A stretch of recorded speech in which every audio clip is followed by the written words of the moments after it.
ابراہیم نے اسود کے واسطے سے بیان کیا، انہوں نے حضرت عائشہ رضی اللہ تعالی عنہا سے۔ دوسری سند اور اعمش نے کہا کہ مجھ سے مسلم بن صبیح نے مسروق کے واسطے سے بیان کیا، انہوں نے عائشہ رضی اللہ تعالی عنہا سے کہ ان کے سامنے ان چیزوں کا ذکر ہوا جو نماز کو توڑ دیتی ہیں،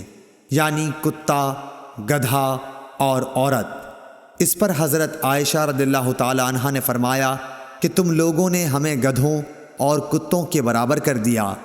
حالانکہ خود نبی کریم صلی اللہ علیہ وسلم اس طرح نماز پڑھتے تھے کہ میں چارپائی پر